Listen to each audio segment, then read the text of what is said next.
c'était ce matin à Karachi, la capitale économique et portuaire du Pakistan. Une voiture piégée a explosé contre un bus qui transportait les Français.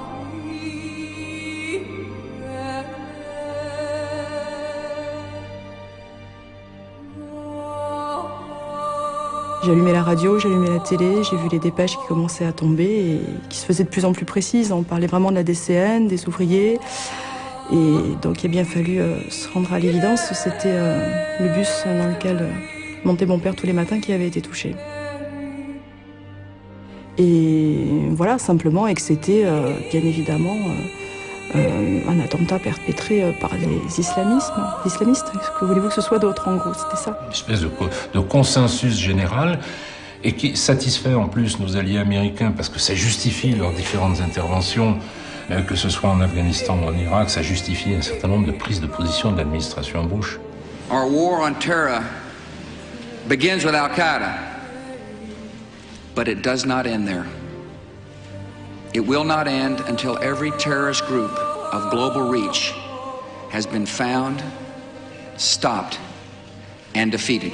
Tous les acteurs qui étaient sur le terrain, à commencer par le procureur en question, qui menait évidemment la danse, sont arrivés assez rapidement aux mêmes constatations, aux mêmes conclusions. C'est qu'on n'était pas du tout dans le cadre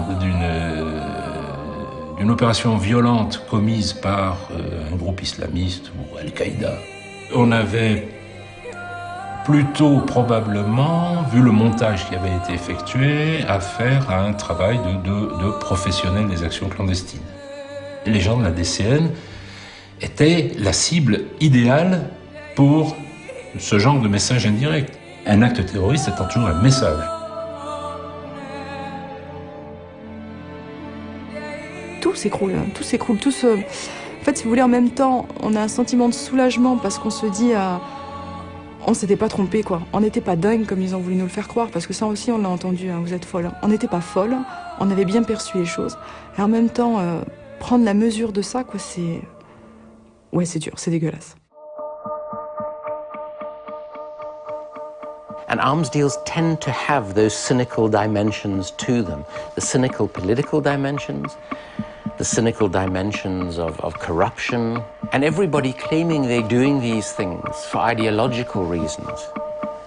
But so often, it's about the bottom line, it's about the profit motive. Et donc c'est un marché, ça rapporte, et on peut constater aujourd'hui que tout ce qui a été mis en place internationalement pour lutter contre ce blanchiment, mais ne fonctionne pas. La corruption, nous avons perdu le combat, que le blanchiment, nous avons perdu le combat. On peut se demander comment cela se fait.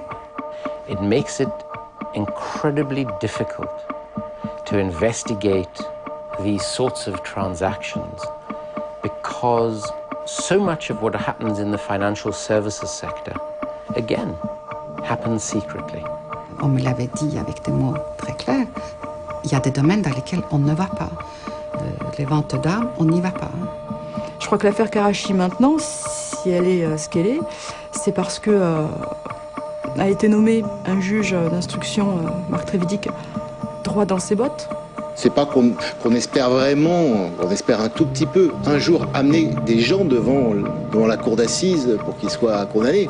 Mais ça permet au moins que les problèmes soient posés, qu'une partie de vérité se fasse, même si on n'arrive pas au bout.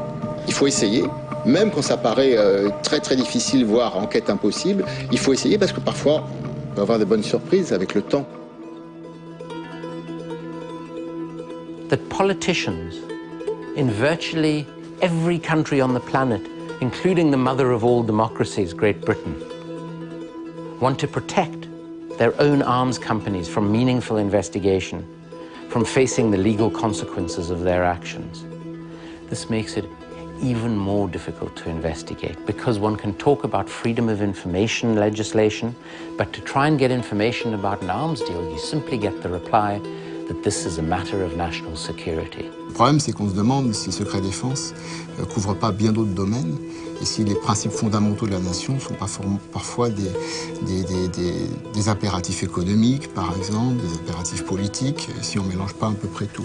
And we should remind ourselves that these people who are the ones preventing us investigating these things, are the people we've elected into office to serve us. Pour moi, ils sont doublement fautifs, parce qu'ils ont commis certainement des malversations ou des actes illégaux, et en plus, ils se servent d'outils qui sont destinés à protéger les citoyens en leur faveur, en oubliant que derrière tout ça, il y a nous, par exemple.